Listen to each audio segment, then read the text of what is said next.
ओम नमः शिवाय। श्री शिवाय नमस्तुभ्यं। श्री आदिशक्ति पार्वती माताए नमः। श्री विघ्नेश्वराय नमः।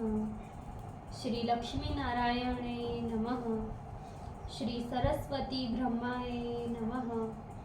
श्री सियारामे नमः। श्री रामदास हनुमाने नमः। श्री राधेश्यामे नमः। हे शिवजी, તમારી કૃપાથી હું આ શિવપુરાણ વાંચી રહી છું અને મારી મમ્મી ને બેન શિવપુરાણ સાંભળી રહ્યા છે. અમે ત્રણ શિવપુરાણનું જ્ઞાન પ્રાપ્ત કરી શકીએ એટલી શક્તિ પ્રદાન કરજો અને શિવપુરાણનું તેજ સહી શકીએ એટલી ક્ષમતા પ્રદાન કરજો. હે વિઘ્નેશ્વર ગણપતિ બાપા, તમે શિવપુરાણના વંચાનમાં આવતા તમામ વિઘ્ન હરજો. હે કૃષ્ણ મનોહારિણી રાધાજી, હે શ્યામ સુંદર, તમે શિવપુરાણ સાંભળવા જરૂર પધારજો અને મારા હૃદયમાં સ્થાન ગ્રહણ કરજો. ઓમ નમઃ શિવાય. શ્રી શિવાય નમસ્તુભ્યમ.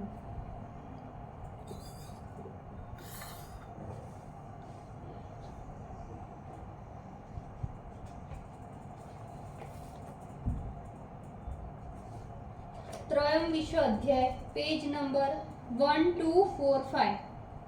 ऋषिगण बोले, हे प्रभु, हे सूत जी, यदि वाराणसी नाम की महापुरी इतनी पवित्र है तो आप इस नगरी का एवं अविमुक्त ज्योतिर्लिंग का भाव प्रभाव कहिए. सूत जी बोले, हे मुनीश्वरों, मैं वाराणसी तथा विश्वेश्वर शिव के सुंदर महात्म्य को संक्षेप में वर्णन करता हूँ. आप सावधान चित्त हो सुने. किसी समय पार्वती ने बड़ी प्रसन्नता से संसार के हित के लिए काशी तथा अविमुक्त का महात्म्य शिवजी से पूछा. पार्वती बोली, हे शिवजी, आप लोक हित की कामना से मेरे ऊपर दया कर इस क्षेत्र का संपूर्ण महात्म्य कहिए. सुत जी बोले, पार्वती के वचन सुन देवाधिदेव जगत प्रभु शिवजी जीवों पर उपकार करने के लिए पार्वती से बोले. परमेश्वर बोले, हे भद्रे, तुमने लोक का कल्याण करने वाला अत्यंत उत्तम प्रश्न किया. अब मैं अविमुक्त तथा काशी के महात्म्य का वर्णन करता हूँ. यह वाराणसी नामक क्षेत्र मेरा सदा गोपनीय क्षेत्र है. यदि सारे प्राणियों को सर्वथा मुक्ति देने वाला है. इस मेरे क्षेत्र में सिद्ध गण अनेक प्रकार का रूप धारण कर मेरे लोक को प्राप्त करने की इच्छा से मेरा व्रत धारण करते हैं और यही निवास करते हैं. कोई जितेंद्रिय हो आत्मा को अपने वश में कर निरंतर महायोग का अभ्यास करते हैं. कुछ लोग भोग एवं मोक्ष देने वाले श्रुति विहित पाशुपत व्रत का आचरण करते हैं. हे महेश्वरी, जिस कारण मैं सब कुछ छोड़कर वाराणसी में स्थित होकर निवास करता हूँ, उस कारण को तुम सुनो. जो मेरा भक्त है एवं जो ज्ञानी है, वे दोनों ही मुक्ति के भागी हैं. उन्हें किसी अन्य तीर्थ की अपेक्षा नहीं रहती, क्योंकि उन दोनों के लिए विहित एवं अविहित समान है. उन दोनों को जीवन मुक्त समझना चाहिए. वे चाहे जहाँ कहीं भी मरे, उन्हें सर्वत्र शीघ्रता से मुक्ति प्राप्त होती है. यह मेरा वचन निश्चित समझो. हे पर शक्ति, इस सर्वश्रेष्ठ अविमुक्त तीर्थ में जो विशेषता है उसे मन लगाकर सुनो. यहाँ निवास करने वाले चाहे किसी भी वर्ण या किसी भी आश्रम के हो, चाहे बाल हो, युवा हो, चाहे वृद्ध हो, काशीपुरी में मरने पर निसंदेह मुक्त हो जाते हैं. चाहे कोई पवित्र हो अथवा अपवित्र हो, कन्या हो या विवाहित हो, विधवा हो या बंध्या हो, रजस्वला हो या प्रसूता हो, अथवा संस्कृता हो या असंस्कृता हो, चाहे जैसी कैसी भी हो. हे ब्राह्मणों, इस क्षेत्र में मरने पर मुक्ति अवश्य प्राप्त होती है, इसमें संशय नहीं. हे देवी, जिस प्रकार इस क्षेत्र में स्वेदज, अंडज, उद्भिज अथवा पिंडज मरने पर मोक्ष प्राप्त करते हैं, वैसे अन्यत्र किसी भी तीर्थ में मरने पर मुक्ति नहीं होती। हे देवी, इस क्षेत्र में न ज्ञान की अपेक्षा है, न भक्ति की अपेक्षा है, न सत्कर्म की अपेक्षा है, न दान की अपेक्षा है, न संस्कार की अपेक्षा है, न ध्यान की अपेक्षा है, न नाम की अपेक्षा है, न पूजा की अपेक्षा है, न तो श्रेष्ठ जाति की अपेक्षा है। चाहे जैसा कैसा भी मनुष्य क्यों न हो, यदि वह मेरे इस मोक्षादिपुरी में निवास करता है तो वह निश्चय ही मोक्ष को प्राप्त करता है। हे प्रिय, मेरी यह दिव्य पुरी अत्यंत गोपनीय है। हे पार्वती, इसका महत्मय ब्रह्मा आदि भी नहीं जानते। यह अविमुक्त नाम से कहा जाने वाला मेरा क्षेत्र अन्य क्षेत्रों से महात्म्य में बहुत बड़ा है। मरने के उपरांत यह नैमिषारण्य आदि क्षेत्रों से भी अधिक मोक्ष देता है। पंडितों ने इस अविमुक्त क्षेत्र को धर्म स्थान के समान सत्य कहा है एवं मोक्ष स्थान के तुल्य कहा है। इसीलिए यह क्षेत्र तथा तीर्थ स्थान भी कहा जाता है। कोई भी प्राणी अपनी कोई भी इच्छा अनुसार भोजन, शयन, क्रीड़ा आदि विविध क्रियाओं के करने पर भी अविमुक्त में मर जाने से मोक्ष का अधिकारी हो जाता है। काशीपुरी में सहस्त्रों पाप कर पिशाच हो जाना अच्छा है, किंतु इसको छोड़कर स्वर्ग आदि उत्तम लोकों में कृतु सहस्रत्व यानी इंद्रत्व भी श्रेष्ठ नहीं है। इसीलिए मुनिजन सब कुछ छोड़कर काशीपुरी का सेवन करते हैं और अव्यक्त लिंगात्मक सदाशिव का ध्यान करते हैं। हे प्रिय, मनुष्य जिस फल की कामना कर यहाँ तप करते हैं, मैं उन्हें निश्चय ही सब प्रकार से उस फल को प्रदान करता हूँ। जो यहाँ शरीर का त्याग करते हैं, उन्हें कर्म के बंधन में नहीं फंसना पड़ता। मैं उनके मरने के पश्चात सायुज्य मुक्ति अथवा उनको अभिलाषित स्थान देता हूँ।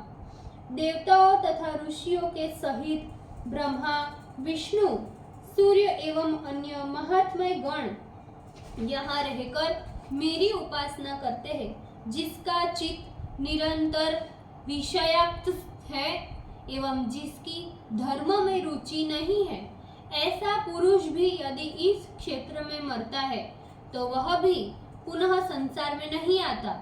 फिर जो ममता से रहित, धैर्यवान, पवित्र अंतःकरण वाले, कपट रहित, कृतज्ञ तथा सर्वारंभ परित्यागी है, उनके विषय में तो कहना ही क्या, वे तो मुझ में लीन रहते ही है।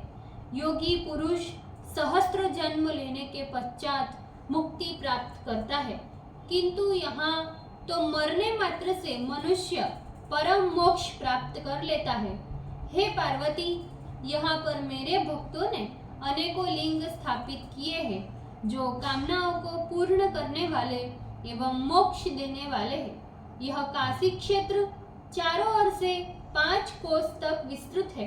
इसमें कहीं भी मर जाने पर प्राणी को अमृतत्व की प्राप्ति होती है। पाप रहित पुण्यात्मा मनुष्य यहाँ मरने से शीघ्र मोक्ष प्राप्त करता है और पापी मरने पर कार्य व्यूह को प्राप्त करता है। इस प्रकार यातना को भोग कर शीघ्र ही वह मोक्ष प्राप्त कर लेता है। जो इस अविमुक्त क्षेत्र में पाप करता है, हे सुंदरी, वह 10,000 वर्ष पर्यंत भैरवी यातना भोग कर पुनः मुक्त होता है। इस प्रकार हे पार्वती, यहाँ पाप करने वालों की जो गति होती है वह सब मैंने तुमसे कह दिया। यह जानकर लोगों को अविमुक्त क्षेत्र का सेवन करना चाहिए। करोड़ों कल्पों में भी कर्म फल बिना भोगे कर्म का नाश नहीं होता। मनुष्य को अपने किए गए शुभ अशुभ कर्म का फल अवश्य भोगना पड़ता है। केवल अशुभ कर्म करने से नरक होता है एवं शुभ कर्म करने से स्वर्ग होता है। यदि शुभ अशुभ दोनों प्रकार के कर्म हो तो मनुष्य लोक में जन्म होता है। शुभ अशुभ कर्म के न्यूनाधिक्य से उत्तमाधम शरीर प्राप्त होते हैं, किंतु जब शुभ अशुभ कर्म का क्षय हो जाता है तब मुक्ति प्राप्त होती है। हे पार्वती, यह बात सत्य है। हे महेश्वरी, कर्म कांड में संचित प्रारब्ध एवं क्रियामाण ये 3 प्रकार के कर्म मनुष्यों को बंधन में डालने वाले कहे गए हैं। हे देवेशी, बुद्धिमानों ने अनेक पूर्व जन्मों के भोग शेष कर्मों को संचित कहा है। जो इस शरीर से भोग किया जा रहा है वह प्रारब्ध का कर्म कहा जाता है। और हे देवेशी, जो इस जन्म में शुभ अशुभ कर्म इस समय किए जा रहे हैं उनको पंडित लोग क्रियामाण कहते हैं। प्रारब्ध कर्म का विनाश केवल उसके भोग से ही होता है, इसके अतिरिक्त उसके क्षय का कोई भी उपाय नहीं। संचित और क्रियामाण कर्म पूजन आदि उपायों से नष्ट हो जाते हैं। काशीपुरी को छोड़कर अन्य कहीं भी संपूर्ण कर्मों का नाश नहीं होता।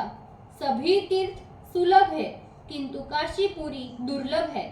यदि पूर्व जन्म में आदर पूर्वक काशी का दर्शन किया हो तो काशी में आने पर मनुष्य मृत्यु को अवश्य प्राप्त होता है, अन्यथा काशी में मरण संभव नहीं है। काशी में जो लोग नित्य गंगा स्नान करते हैं उनके संचित तथा क्रियामाण कर्म का नाश होता है। यह बात निश्चित है कि बिना भोग किए प्रारब्ध कर्म का नाश कभी भी नहीं होता। मृत्यु हो जाने पर प्रारब्ध भी नष्ट हो जाता है। यदि किसी ने पूर्व में काशी सेवन किया है, तदंतर पाप चारण भी किया है, तो भी काशी सेवन रूप बलवान बीज से उसे काशी पुनः प्राप्त होती है। काशी प्राप्त होने पर संपूर्ण पाप भस्म हो जाते हैं। इसीलिए कर्म का निर्मूलन करने वाली काशी का निश्चित रूप से सेवन करना चाहिए। हे प्रिय, जिन्होंने वृत्ति देकर एक भी ब्राह्मण को काशीवास कराया हो वह बिना काशीवास किए ही मुक्ति प्राप्त करता है। काशी में मरने वालों को पुनर्जन्म नहीं होता। प्रयाग में कामना एवं फल के उद्देश्य से मरने पर कामना और फल प्राप्त होता है। काशी में कामना और फल के उद्देश्य से मरने पर मुक्ति नहीं होती। और यदि प्रयाग में बिना कामना एवं फल के निष्काम मृत्यु हो तो तीर्थराज का फल नहीं होता। इस कारण मेरी आज्ञा से साक्षात विष्णु भगवान प्रयाग में निवास कर अपने मन में नई सृष्टि रचकर वहां सिद्धि प्रदान करते हैं। सुत जी बोले, हे मुनिगणों, इस प्रकार से काशीपुरी का बहुत महात्म्य है, जिसे सुनकर मनुष्य क्षण मात्र में संपूर्ण पापों से छूट जाता है। सुत जी बोले, हे श्रेष्ठ ऋषियों, मैं पापों को नाश करने वाली कथा कहता हूँ। जैसा कि मैंने अपने श्रेष्ठ गुरु व्यास से सुना है वही आपसे वर्णन करता हूँ। पूर्व काल में गौतम नाम के श्रेष्ठ ऋषि प्रसिद्ध हो गए हैं। उनकी स्त्री का नाम अहल्या था जो परम धार्मिक थी। दक्षिण दिशा में ब्रह्मगिरी नाम का पर्वत है, वहां उन्होंने 10,000 वर्ष तक तपस्या की। हे सदाचारी ऋषियों, किसी समय वहां पर 100 वर्ष तक घोर अनावृष्टि हुई, जिससे सभी लोग संकट में पड़ गए। पृथ्वी तल पर एक भी पत्ता हरा नहीं दिखाई पड़ता था। फिर प्राणियों को झिलाने वाले पानी की तो बात ही क्या। उस समय वहां के निवासी मुनि, मनुष्य, पशु पक्षी और मृग उस स्थान को छोड़कर 10 दिशाओं में भाग गए। इस प्रकार की घोर अनावृष्टि को देखकर कुछ ऋषि तथा ब्राह्मण प्राणायाम के तत्पर होकर और कुछ लोग ध्यान में तत्पर होकर उन कठिन काल को बिताने लगे। महर्षि गौतम स्वयं भी वरुण देवता को प्रसन्न करने के लिए प्राणायाम परायण हो 6 महीने तक कठिन तप किए। उनकी तपस्या से प्रसन्न हुए वरुण देव उन्हें वर देने के लिए आए और बोले, मैं प्रसन्न हूँ, वर मांगो, मैं तुम्हें वरदान दूंगा। जब गौतम ने उनसे वर्षा की प्रार्थना की तब वरुण देव उनसे बोले, हे महर्षि, मैं देव की आज्ञा का उल्लंघन किस प्रकार वृष्टि करूं? आप तो बुद्धिमान हैं, सब कुछ जानते हैं, अतः कोई अन्य प्रार्थना कीजिए जिससे मैं पूर्ण करूं। सुत जी बोले, महात्मा वरुण के इस प्रकार के वचन को सुन परोपकार करने वाले महर्षि गौतम बोले, हे देवेश, यदि आप मुझ पर प्रसन्न हैं और मुझे वर देना ही चाहते हैं तो जो मैं प्रार्थना करता हूँ उसे पूर्ण कीजिए, क्योंकि आप जल राशिश है। इसीलिए हे देवेश, मुझे अक्षय, दिव्य तथा नित्य स्नान आदि के उत्तम फल प्रदान करने वाला जल दीजिए। सुत जी बोले, जब गौतम ने इस प्रकार वरुण से प्रार्थना की तब वरुण बोले, तुम एक गड्ढा खोदो। वरुण के कहने पर गौतम ने एक हाथ का गड्ढा खोदा। फिर वरुण ने उस गड्ढे को दिव्य जल से भर दिया और उन परोपकारी महर्षि गौतम से कहा। वरुण बोले, हे महामुने, यह जल अक्षय एवं तीर्थ स्वरूप होगा और पृथ्वी में तुम्हारे नाम से प्रसिद्ध होगा। इस स्थान पर दिए गए दान, होम, तप, देवार्चन तथा पितृश्राद्ध सभी अक्षय होंगे। सुत जी बोले, इस प्रकार कहकर महर्षि गौतम की स्तुति से संतुष्ट हुए वरुण देव अंतर्ध्यान हो गए और महर्षि गौतम भी दूसरों का उपकार कर परमानंद को प्राप्त हुए। बड़े लोगों को आश्रय मनुष्य के गौरव का हेतु होता है, इसीलिए बड़े लोग श्रेष्ठ जनों के स्वरूप का आदर करते हैं, नीच जन का नहीं। मनुष्य जिस प्रकार के पुरुष का सेवन करता है वह वैसा ही फल प्राप्त करता है। बड़ों की सेवा से बड़प्पन तथा छोटों की सेवा से लघुता प्राप्त होती है। सिंह के गुफा के पास रहने से गज मुक्ता प्राप्त होती है और सियार के माद की सेवा करने से अस्थि लाभ के सिवा और क्या प्राप्त होने वाला है। सज्जन पुरुषों का ऐसा स्वभाव होता है कि वे दूसरों का दुख नहीं सह सकते। वे स्वयं अपने दुख सह लेते हैं, किंतु दूसरों के दुख को यथासाध्य अवश्य दूर करते हैं। जिस प्रकार वृक्ष सोना, चंदन और गन्ना अपने दुख सहकर भी दूसरों का उपकार करते हैं, वैसा अन्य कोई नहीं। दयालु, अभिमान रहित, उपकारी एवं जितेंद्रिय, ये चार पुण्य खंभों ने पृथ्वी को धारण किया है। हे महर्षियों, फिर तो गौतम ने अत्यंत दुर्लभ जल प्राप्त कर विधि पूर्वक नित्य नैमितिक शौच एवं स्नान आदि कर्म किया।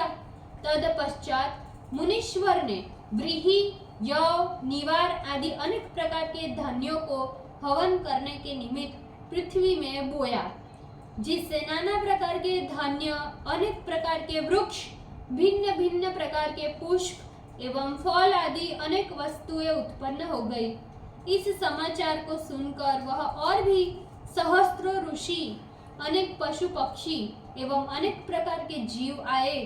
सारे पृथ्वी में वह वन पुष्पित और फलित होने से सुंदर प्रतीत होने लगा। जल के अक्षय होने के कारण वहां दुख देने वाली अनावृष्टि का योग नहीं रहा। उस वन में आकर महर्षि गण उत्तम यज्ञ याज्ञादि कर्म संपादन करने लगे और अपने शिष्य, भार्या तथा पुत्रादि के साथ वही निवास करने लगे। उन्होंने भी अपना जीवन बिताने के निमित्त धान्यादि बीजों को बोया। फिर तो महर्षि गौतम के प्रभाव से सारा तपोवन आनंदमय हो गया। ओम नमः शिवाय। श्री शिवाय नमस्ते। भूल चूक माफ करजो, शिवजी कृपा। આજના શિવપુરાણનું વંચનનું પુણ્ય મને પ્રદાન કરજો.